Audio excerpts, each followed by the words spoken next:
Good evening, everyone. Thank you for tuning in tonight on Mi Gente On Air. We are on the live stream again as we open the show, and we try to talk about Latino culture, concerns, and contributions. And tonight we have a special guest. His name is Dennis Medell II, and he is going to talk about a whole number of different topics, but mostly we want to promote the youth basketball tournament that he has coming up in July during the St. Joseph Festival. And that will be happening this July the 8th. And we're excited about that because it's the second annual one, along with the annual St. Joe's Festival that happens every July. It's such a tradition in our community. So join us tonight. And if you have a question or concern, or you want to ask Dennis a question specifically, then fill us in the room and we will try to answer it as best we can. So come on into the room, and thank you for being with me each week here on Mi Gente On Air.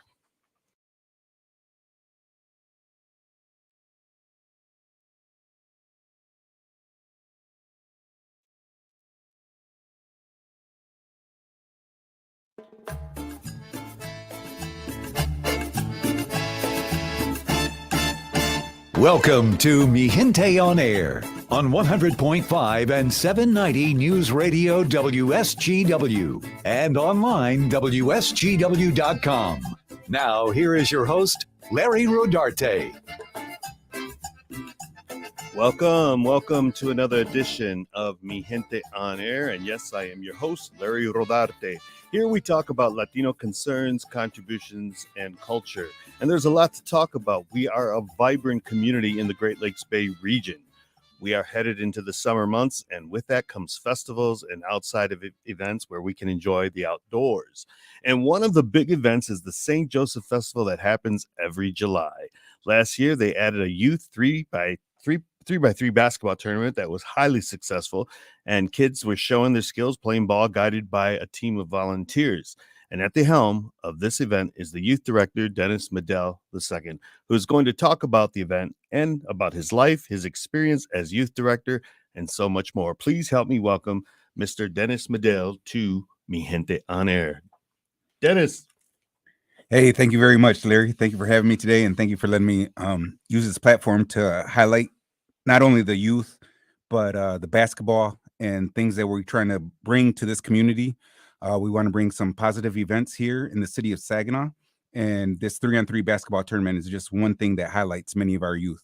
So tell us about how you got involved with the actual youth of St. Joe's.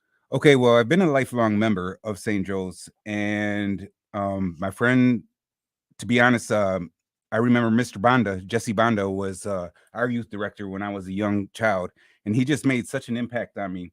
And one day I just, when I came back from Ypsilanti in Detroit area, I knew I wanted to become involved with the youth somehow because I miss teaching. I had to take a medical retirement from teaching because I was having seizures in the classroom and I just wasn't doing too well health-wise. So I had to come back and get my health in order. And when I came back, I missed working with the youth. I was teaching in Detroit for over 10 years, and I worked with the Latchkey program out there. I worked with the Obama No Child Left Behind program, and I worked with many different at-risk individuals.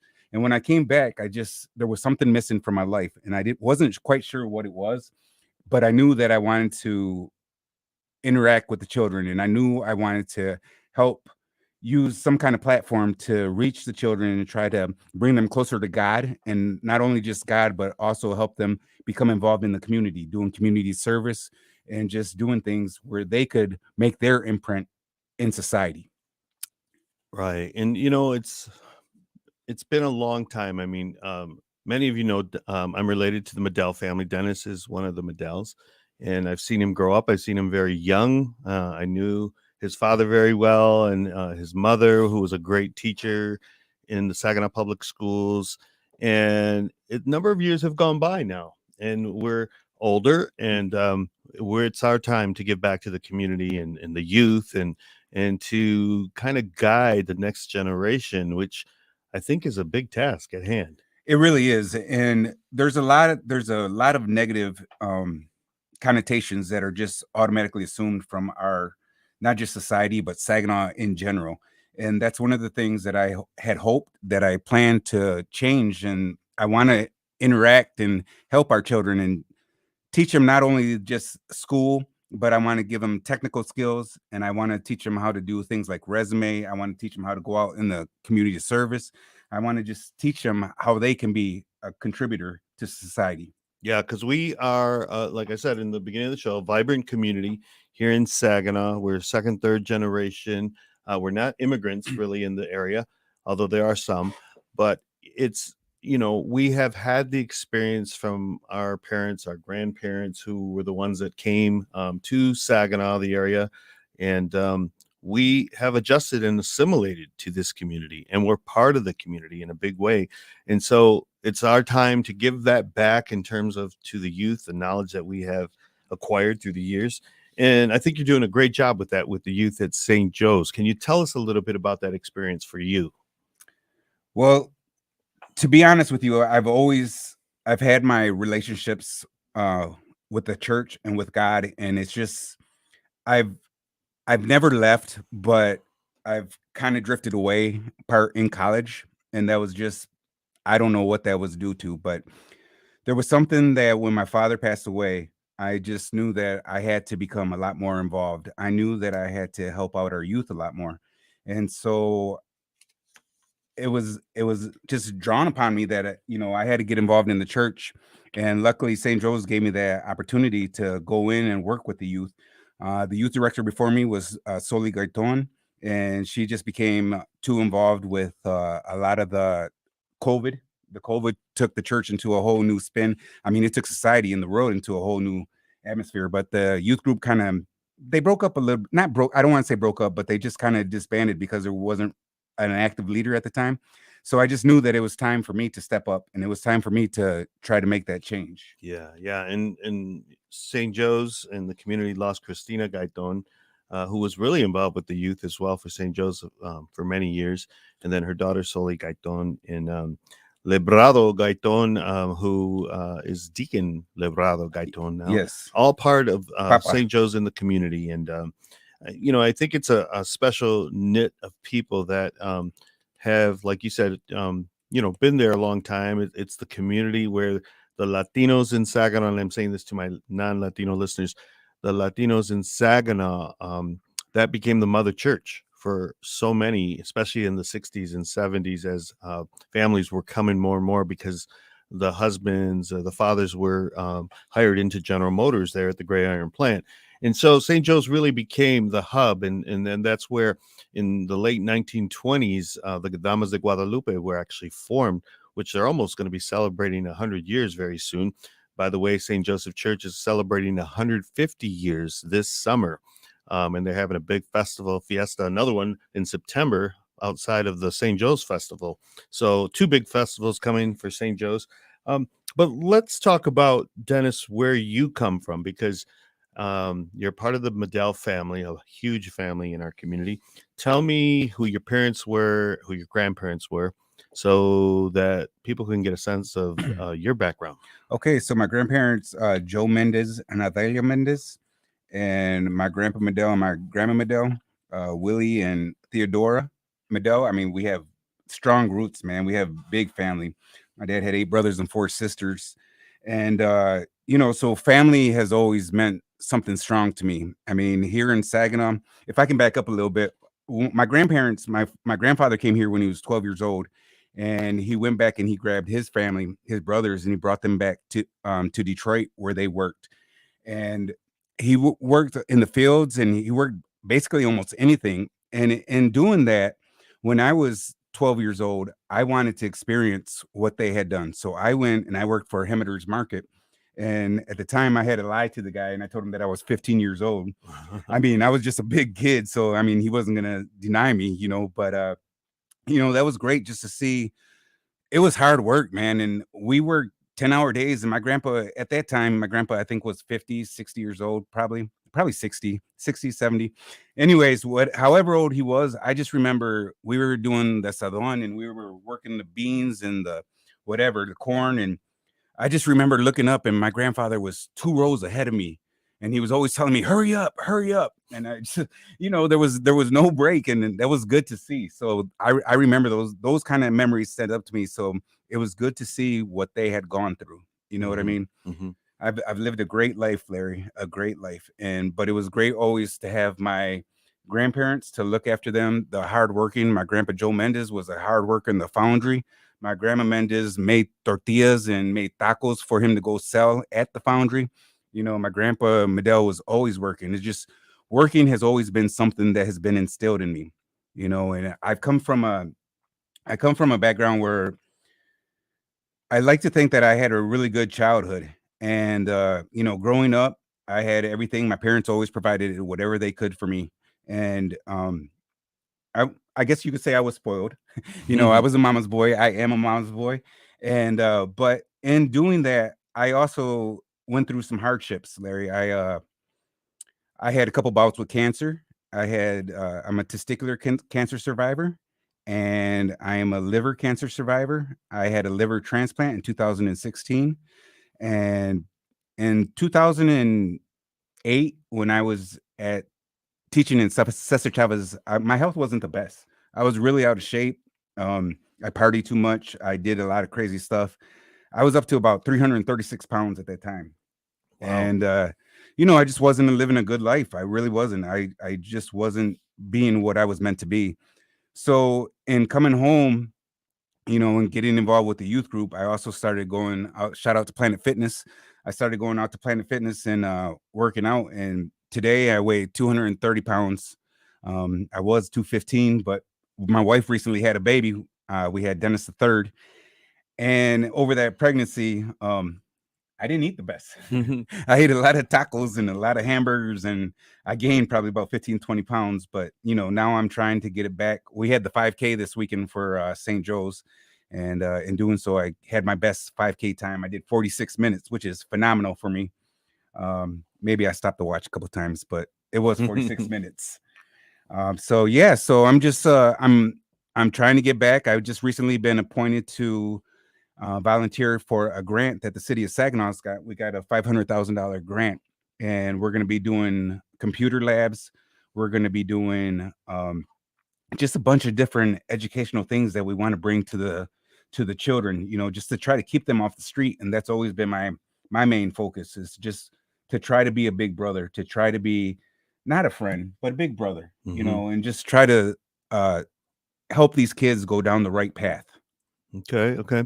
Well, I want to mention that, I asked you the question of where you come from and all, because I think it's really important. And I'm a firm believer of this, is that if you know what your past is, where you come from, I think it makes us stronger people. Oh yeah. And especially our Diaz family, that's one of the things that I've really tried to push as who we are, where we came from, where our ancestors came from. I always try to let the young people know the actual cities where they came from in Mexico, so that they have a foundation as to where we actually are from. Some people want to forget the past, and I think that the past makes us stronger Amen. as individuals. And so I know that, like you said, you're a mama's boy. There's nothing wrong with that. I'm the big mama's boy too. And the thing is that it really makes us strong to conquer what we do in life. And as we know, as we get older, it gets harder. Just dealing with every situation that life throws at you. But if you have your faith, I think, and you have your background, your family background, and you're raised in love and support, you're going to do well. You can conquer all. So I think that's one of the things, because brother, you have been put through the ringer, man, with your health. And I was praying for you, and I oh appreciate that. man, I there's appreciate so all much, and it's such a wonderful thing to see you now, and a new baby boy. I Yes. know that must Four be months so old. special for you. Shout out to Milo. So it's really a blessing there with you and what you're doing. And we have comments already from people, and Val Blanco says St. Joseph is blessed to have a great role model like you for the youth. As long as I've known you, you have always been a great person inside and out. Stay blessed, my friend. I appreciate that, Bill. And if I could tell off what you just said, one of my favorite saying that I tell to a lot of people, this is one of the things I always say, is you will never know where you're going until you know where you've been. Yeah. One more time. You will never know where you are going until you know where you've been. So I'm not saying I come from a rough background, because I'm not. I've had a lot of stuff handed to me. I've had a lot of stuff. We're both Bridgeport alumni, Mm-hmm. Bridgeport class of '91. And I had a good upbringing. I did, but there was still a lot of stuff out there. And just because I didn't experience a lot of the hardships that a lot of people went through, I seen what they gone through. Yeah. I haven't experienced it so much, you say, but I have seen it, and I know that it's time for us to step up, not just individually, but as a community, because it takes a village. I can't just do this by myself. There's going to have to be more people that step up. So there's going to be other leaders, other churches, other organizations, other people that, sponsor us. It takes all these sponsors. I'm hoping you give me a second to, shout out to all the sponsors that helped us out for our basketball tournament. But it just there's not just one answer. There's so many different ways that we can go about, changing our community, changing the way we view things, changing the way we look at society. But it's going to take us coming together. It's Yes. going to take us working together. It's nothing that's going to be happen overnight. Rome wasn't built in a day. Saginaw is going to take a minute to come back to where we want it to be. But if we work together, if we have all these things coming together, if we have all these heads working together, we can form like Voltron. We can come together and we can just knock out anything. Yes, yes, and that's the thing is being positive and working for the betterment of your neighbor, of your brother, of your sister in the community, rather than trying to knock them down. I mean, Amen. that's a big motto that I live by, and I think what St. Joe's provides, the spiritual aspect with Father Frank, and just the camaraderie of the community. I mean, that's big. It's Yeah. really big. Lupi Zamora is on here. He says, "What do you think is the hardest part of what you're doing, and how can we, as a public, help?" The hardest part, if I can be honest, the hardest part is getting other volunteers. I have a lot of people that tell me they want to help. There's a lot of people that say they're gonna help, but when it comes down to it, a lot of those faces and hands don't always appear. One of the biggest things I teach my children is we can never be God. We can never be Jesus. We can't be God, but we can do the work of God. We can be his hands and feet. So that's for everybody. If we get, say I have 10 people that come and help, well, that's 20 hands. You know what I mean? So that's not just me doing it by myself. So as a community, if people want to help, all they have to do is they can get a hold of me. And if I can give my phone number, Yep. my phone number is 734-560-9694. Again, that's 734-560-9694. Or you can send me an email at St. Joe's Youth, STJOES Youth 989 at gmail.com. And just tell me if you're interested in helping. For the basketball, I'm going to need people to keep score. I'm going to need people to help ref. I may even need people to coach, and I have Melissa Gonzalez is going to help me on the first day. She's passing out hot dogs to the kids that have been donated by the Isadores. On the second day, I'm getting Locos Tacos to come in and provide nachos to the kids. But I still need help passing out. I need help picking up trash. We're going to have probably, and I'm putting this lightly, we're going to have about 500 bottles of water and Gatorade given out to the kids. We know kids, they're not all going to wind up in the trash can. So I need volunteers to come and help me clean up. It's St. Joe's. I don't want to mess the church up. I don't want to dirty the grounds. So I want volunteers to help me. I'm going to need people to run to tell what games are done, the scores of the games, stuff like that. Yeah, yeah. And one thing I want to say about volunteering, if you do step up and you volunteer, which is is really great to help in this type of event, you got to make sure that you follow through and that you're there and that you don't drop the ball, because if you drop the ball, then it makes it twice as hard for the organizers that are putting these events on.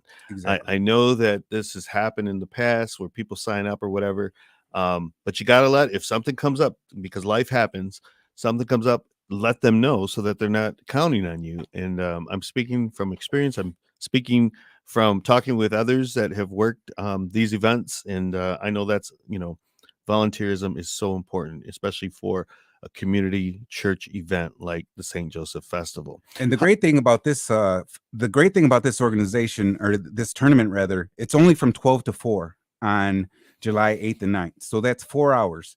So I'm asking volunteers if they can volunteer for either an hour or 2 hours. Hey, if I get 10, 15 people, that's only an hour each, whatever.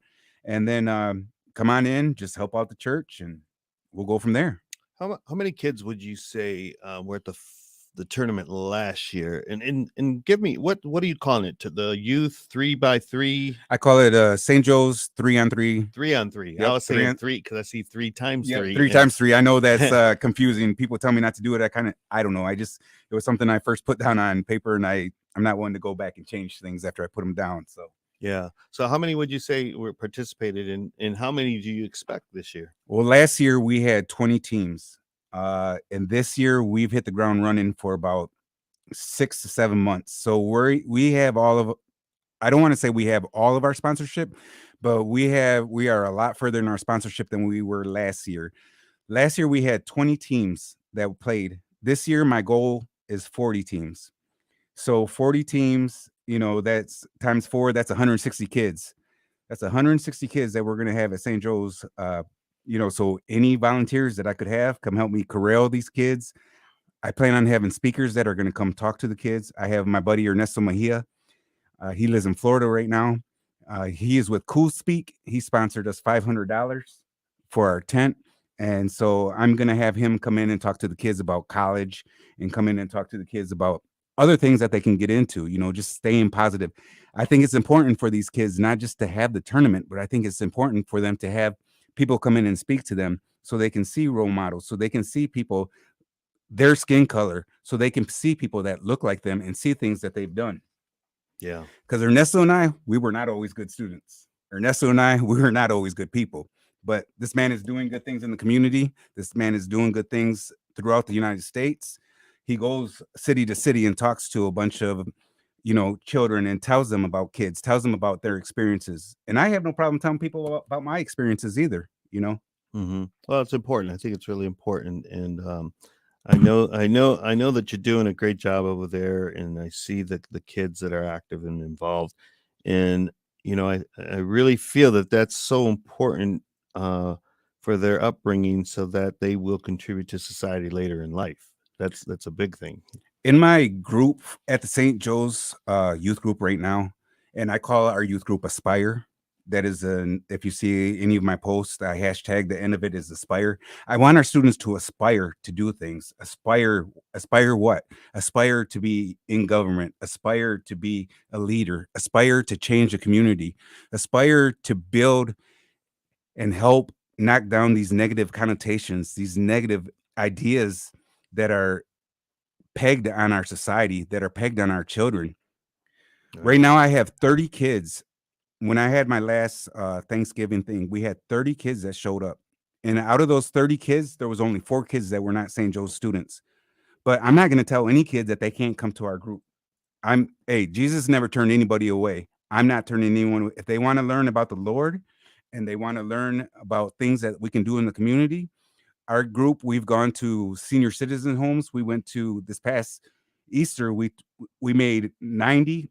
I'm sorry, not 90 baskets. We made 20 baskets. We had a donation from my brother Elvis Mackel and Labadee. He cut us a check for, I think it was $300, and we went out and bought and filled over 20 baskets.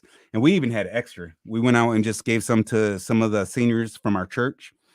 So it's just great that we're all coming together, and we have different resources that we're able to utilize to help these kids. Well, I've seen some posts where was those baskets for the elderly. Yeah, they were at the Hoyt Center. So we got to go to the Hoyt Center, and my cousin Priscilla Garcia, our first Latina councilwoman, she came and she dressed as a bunny. Yeah, and we got to go room to room and donate the baskets, and just to see the smile on these seniors, because they don't get a lot of visitors. This is at Hoyt, and not that Hoyt is negative or nothing like that, but there's not a lot of interaction there. They don't get tons and tons of visitors. So to take the kids there and to be able to go around and see the kids, and they ask for take pictures with the kids and give hugs with kids, that makes a great impact on these kids' lives. They're never going to forget that. They will always remember the smile they brought on somebody's face. And then we went to a room and the kids were able to draw Easter bunnies, and they were able to color and just work on projects with the people. And just seeing the interaction between the youth and the senior, it's amazing, man. Some of these kids just they don't even know the potential that they have, and that's what's good. Mhm. Well, Elvis Malco's on here too tonight. He says Dennis Medell is great for our youth, and I commend his dedication to staying focused on helping the children of tomorrow. Stay blessed, stay positive, and keep doing great things, brother. My brother. That's Elvis Malco. So we're going to go into commercial real quick, and we will be back talking more with Dennis Medell II about life, about the youth tournament coming up at the St. Joe's Festival, and about his experiences with St. Joe's Youth. We'll be right back.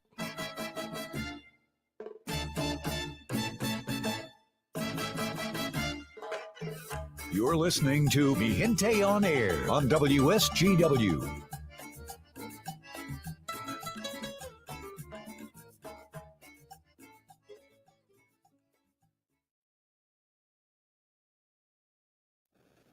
Thank you for tuning in. We got a lot of great comments that are coming in the room, and we really appreciate that because Mi Gente on Air is your show, and it's about your people. And we've got Dennis Medell II, who is giving us some great insight in what's happening with the youth group over at St. Joe's, as well as the 3-on-3 youth basketball tournament. So continue if you've got questions or you want to just make a comment.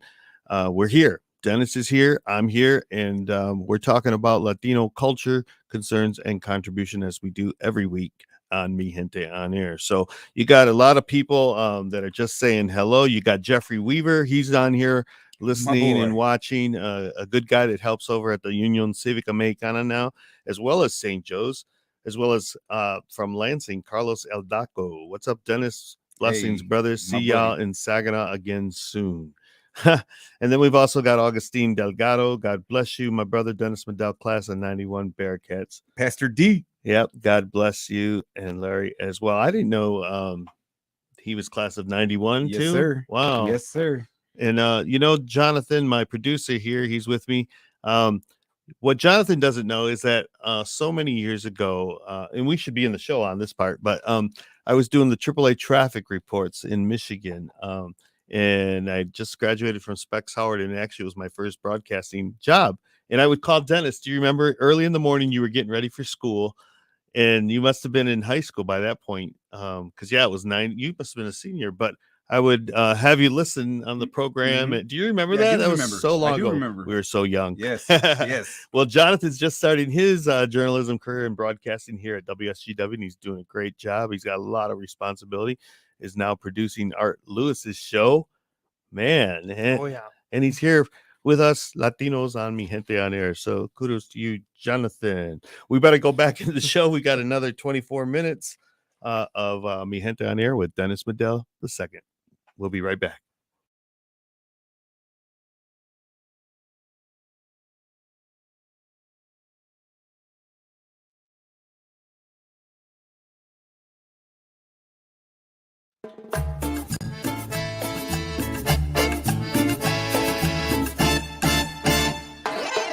This is Mi Gente on Air on WSGW. Welcome back, Mi Gente, and thanks for being with me here tonight. I am Larry Rodarte, and we're talking about youth in Saginaw, and we're talking to Dennis Medell II, Rosalinda Diaz. She's saying this show is so inspiring. So tell us a little bit about that. What inspires you? What makes you tick today, especially being involved with the youth? I have to go back to the individual I was talking about earlier when I was talking about Mr. Banda, Jesse Banda. I can't even begin to tell you the love that this guy gave when I was most impressionable, when I was, in high school, when I was a junior, when I was a sophomore, and we had the youth group at St. Joe's, and he would just talk to us, and he would just be real with us, and he would tell us what the real world is like, and he would just come out and just we could talk anyway to him, and that's kind of the thing I try to tell my kids, my youth now.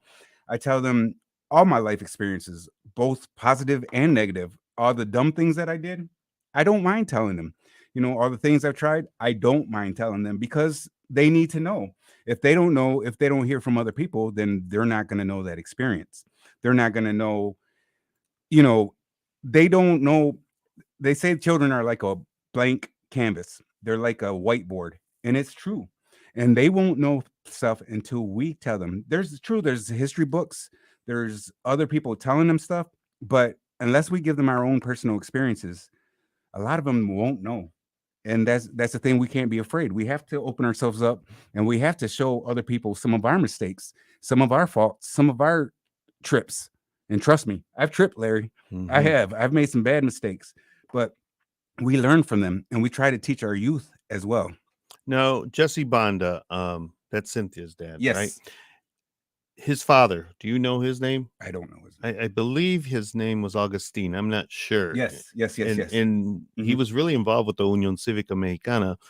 I think was involved as one of the leaders of the Civica when President Carter came to Saginaw and broadcast live from the Union Cívica Mexicana. Oh wow. And it was during September 16th independence of Mexico, believe it or not, broadcast to the nation from the Union Cívica Mexicana. People don't know that, but I always like to bring that up because, again, that's part of our past that, we can be proud of in Saginaw with the history of the Union Cívica Mexicana. And I'm pretty sure Augustine Delgado was, and I'm thinking, is that where Augustine Delgado's name came from? Or is he related? Not Augustine Delgado is not related. Okay, I'm No. confused now. The But Banda Augustine and Delgado, Banda, yeah, that's yeah. what I'm saying.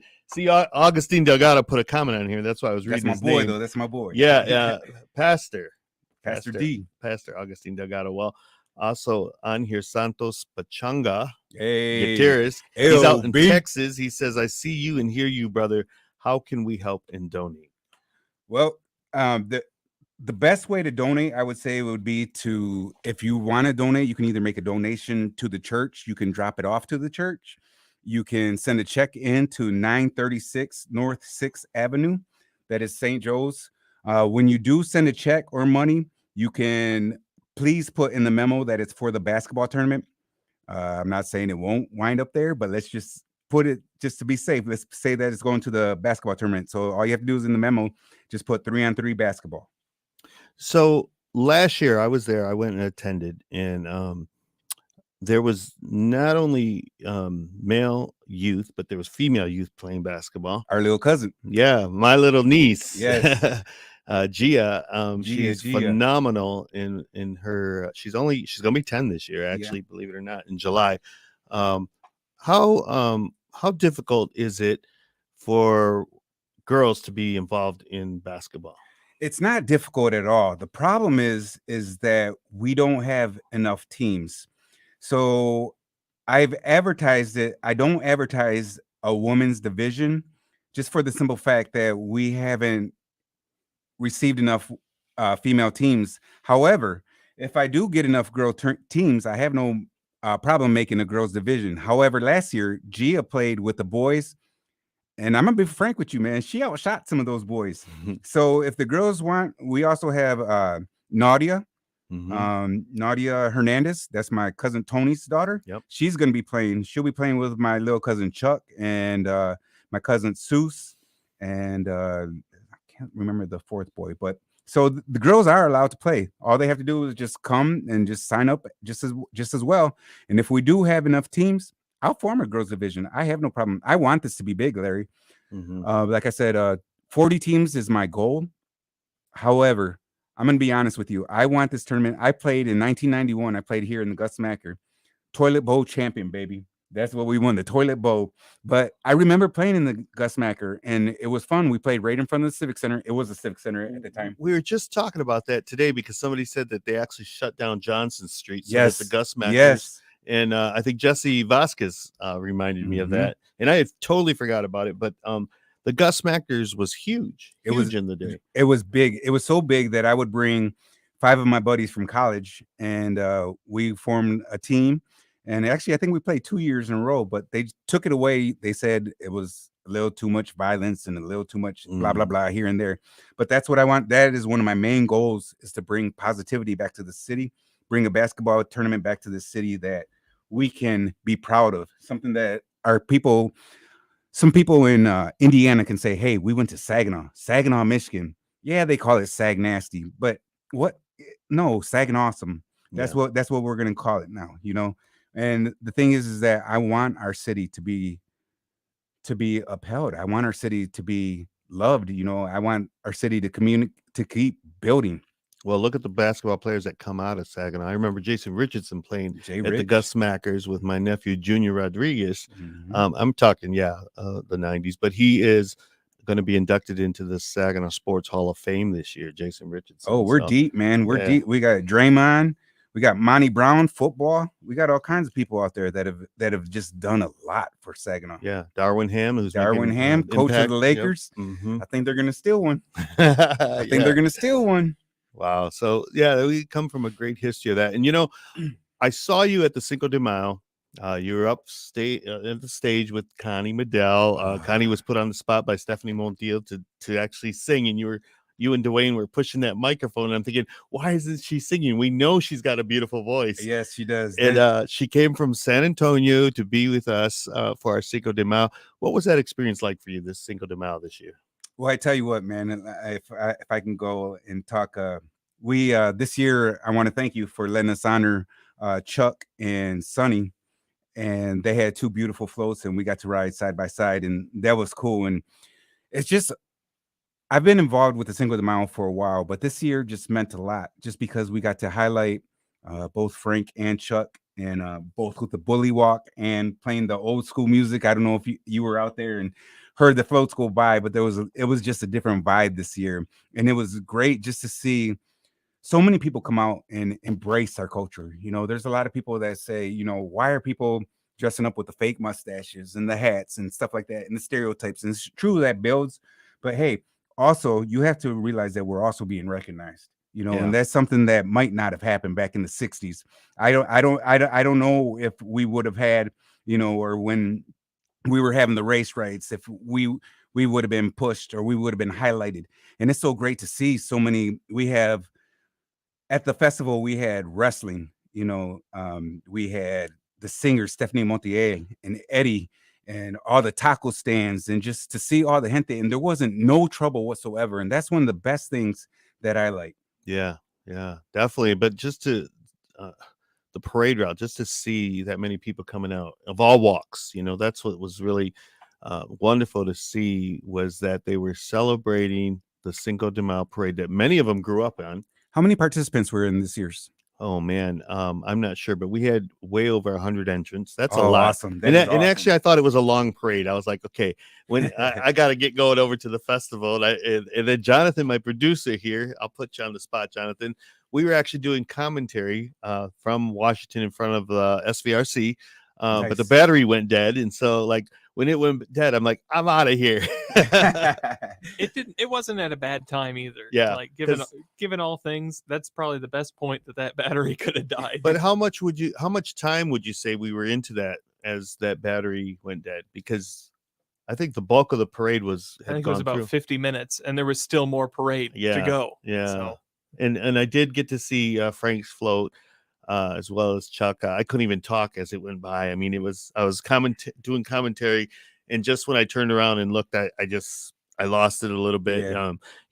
For the audience out there, Chuck Medell and Frank Medell were two individuals that we lost in the last 6 months. And they were very much involved in the Cinco de Mayo. Frank Medell, he was the master of ceremony for the Cinco de Mayo for the last probably 12 to 15 years.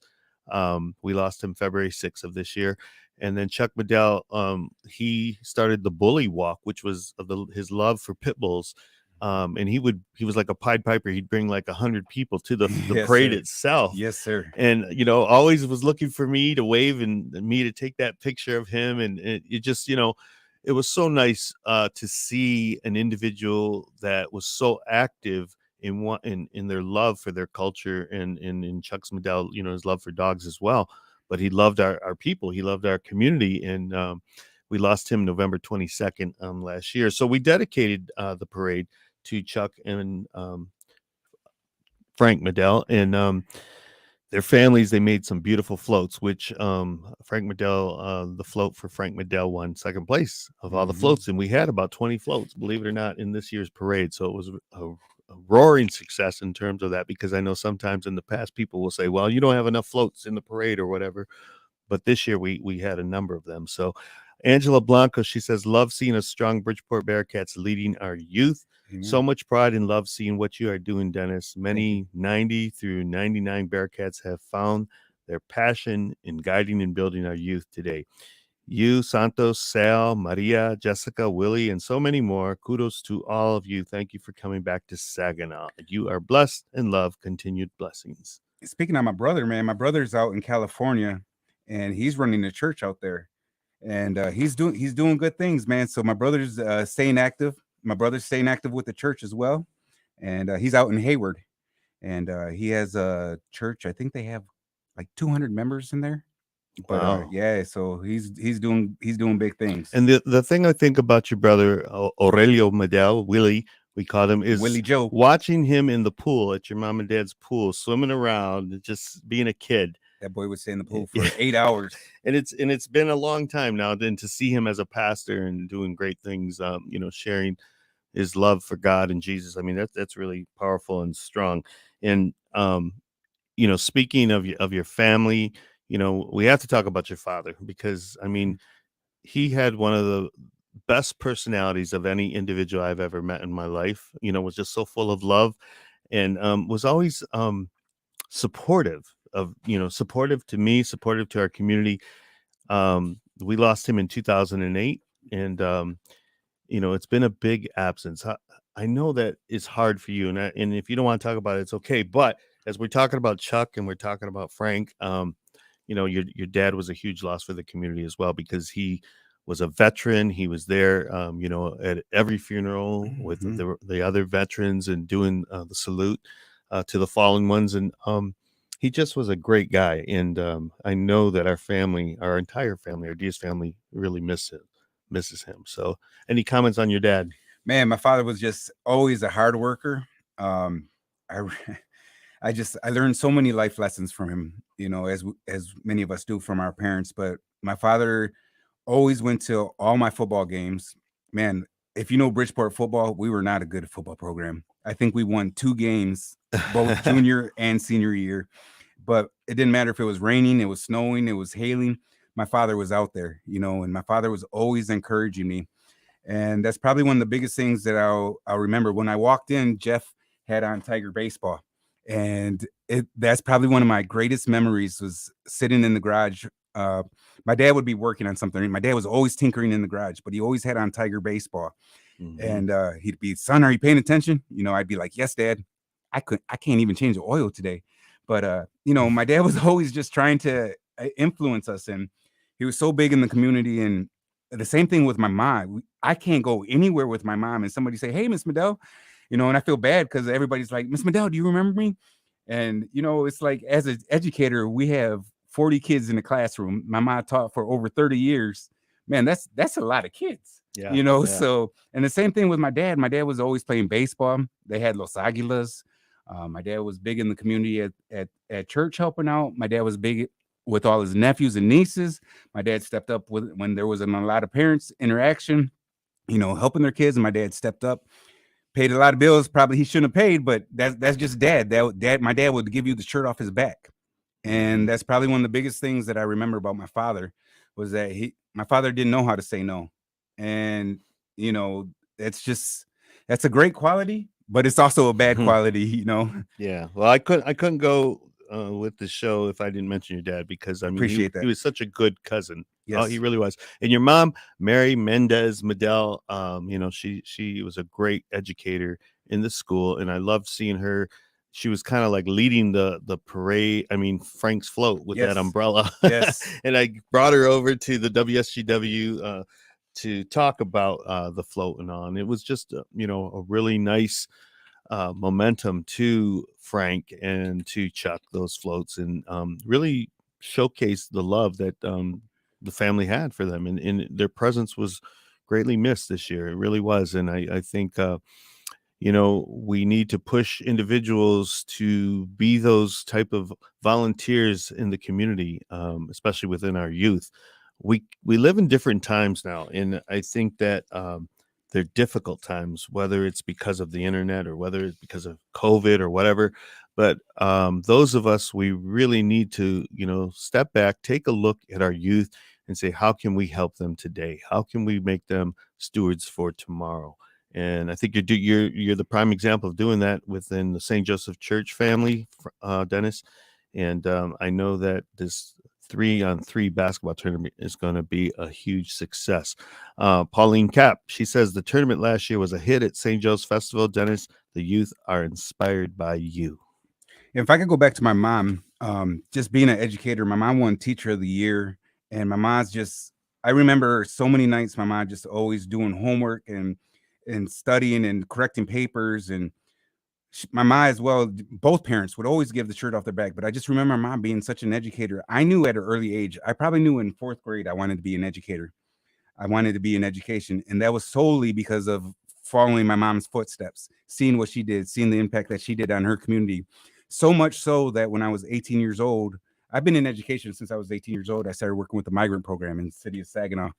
And since then, I went into from migrant program, I went to teaching to substitute teaching, working latchkey program, working in the No Child Left Behind, teaching in Detroit, teaching in Southgate. I mean, I've always had my foot in my hands in education somewhere. And I think I'll be tied to education until the day I die. Yeah.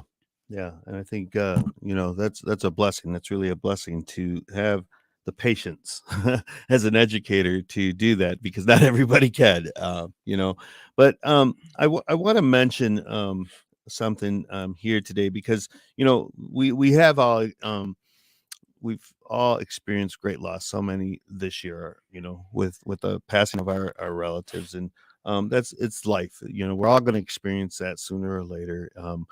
But it goes back to, knowing where you come from, that, like I said earlier, that makes you stronger as an individual. And I know that one of the WSGW family members at one time here, Ricardo Quintanilla, he lost his grandmother this last week. And I just wanted to read a little bit about Socorro Quintanilla. She was the grandmother to Ricardo, former reporter with WSGW, currently with him live. But his grandmother was born Maldonado Oyela Socorro. She passed away peacefully at home with loved ones in Southgate, Michigan, at the age of 96. Can you believe that?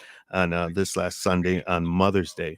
So I just want to bring that to the attention, and give our condolences to Ricardo, his father, his entire family.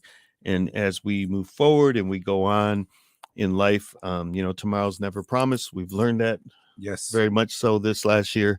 And it's important that we move forward and keep the faith, and Speaking of keeping the faith, I'm just going to say, as a Catholic and being raised in the church, it's sad that we lose our loved ones. It's heartbreaking. Losing Frank was, I mean, losing my father was one thing. Losing Frank was another thing. And then, man, Chuck just happening before that. I mean, it all happened so fast, and we get caught up in this whirlwind of mourning and stuff like that. But as believers, as Christians, we're taught that we know this is in our final place. We know that we have to die before we can be born again. And it's tough. It's hard. Trust me, it's hard. There's many days I go by thinking of all my primos that passed away, all my loved ones that passed. But if we believe and then we are strong Christians, we know that we will see them again. We know that this isn't their ending place. right. We know that they're walking the streets of gold, and that's what I take comfort in, and I hope other people can take comfort. I tell people say, how do you deal with your father's death? How do you deal with Frank's death? Well, it's not nothing that comes easy. It's nothing that you can just say, hey, tomorrow I'm going to be better. No, but we learn coping mechanisms. It never gets easier, but we learn things. We learn to do things. Like, my biggest outlet is the gym. My biggest outlet is going to Planet Fitness and hitting the treadmill, hitting some weights, trying to eat, being with my beautiful wife, Tara. She always grounds me, not grounding, but I should say rounds me. That she always brings me back, seeing my child, seeing my son, seeing my daughter, Ariana. Both these things, they help round me. They help, keep me the spiritual sane person that I need to be. And those are all things that we need to take solace in. Those are all things that we need to find comfort in. And those are all things that we need to build upon to help us get over. We'll never get over our loved ones passing. But again, we just find ways that we learn to deal with it. Yes, yes, and I want to give a shout out to all those. This last Sunday was Mother's Day, and Mother's Day, when you lose your mother, it can be very difficult.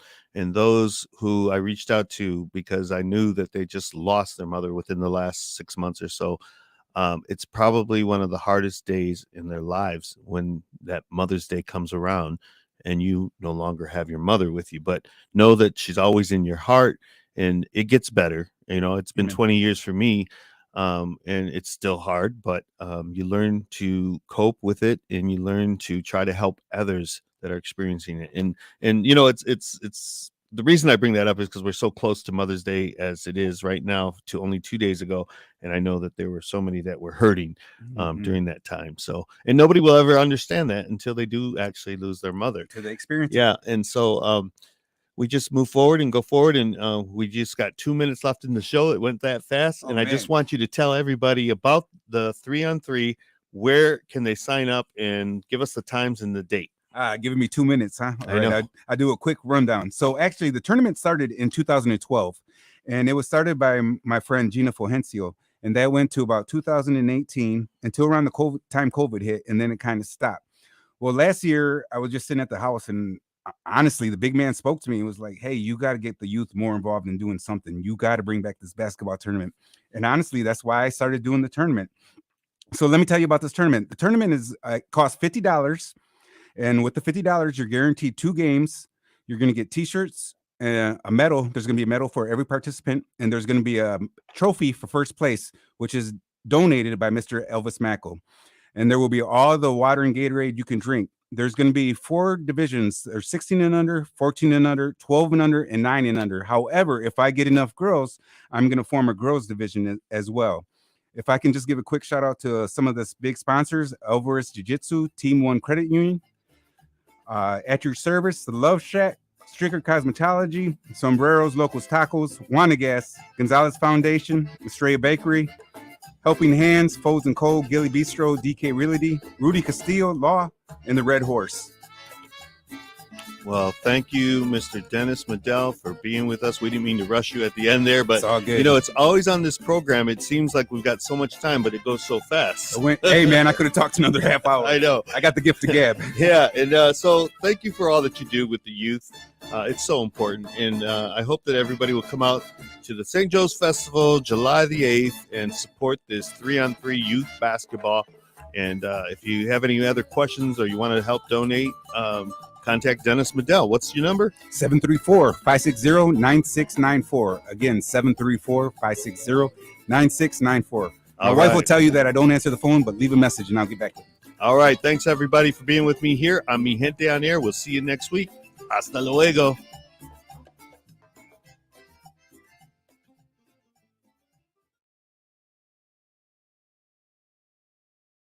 All right, thank you everybody for being with us in the live stream. Angela Blanco says, "Great show, gentlemen." And Rosalinda Diaz, I think she's over on the west west side of the state, in Holland. She says, "Awesome, man, awesome job, amen." And she's commenting as we're making the comments. But thank you for being on there. Alex Ornales, he says, "Sad I missed this year's event, the Cinco de Mayo. I did watch it on Facebook. He was out there gallivanting in LA at the Lowrider Car Show." Val Blanco, she says there was 112 parade entries. I mean, so that's one of our biggest parades that we've ever had that I know of. And you know, it's wonderful to see that so many were supportive as well. And Rosalinda Diaz says, "Go Nadia Familia." She was boxing in the parade as a female boxer. She's with the Saginaw Boxing Club, and it's just a lot of comments tonight. And there's a number of people, and I hope I don't feel like I've slighted because I didn't read your comment or whatever. There's just a lot here. But so thanks again. Any last words, Dennis, that you'd like to say to the community? No, I just like to say that together, you know, individually we can't do this alone, but together it takes a community, it takes a village. If we all the hands together, we can bring our city up and we can do good things for our community. Yeah. Amen, brother. Amen. And so, you know, St. Joe's, like I said, was the church for the Mexicanos during the 60s and 70s, the Catholic Church. It was the hub, and we have so many evangelical churches as well today. So kudos to all those that are uplifting our community, whether through prayer or just by example evangelizing. So thank you everybody again for being with me here each week on Mi Gente on Air. I can't do it without you, and I just want to thank my producer Jonathan Dent, who has to sit here and listen to our about our community. What do you have to say, Jonathan? No, it sounds like I remember talking about the festival last year, but I was still trying to figure out how to produce the show Yeah. at this time last year. But no, it sounds like a great opportunity and a great community event. Yeah, and if anything, you want to watch a young girl play basketball, I'm so proud of my niece Gia. I say Hey. she's the most beautiful little girl in the world. She's probably one of the best hoopers that were out there last year. Yeah, but can you believe she's only nine? She's 9 only years 9. old, man. Yeah. So kudos to Gia Rodarte, and thank you again, everybody, for being with me. Okay, we'll see you next week. God bless.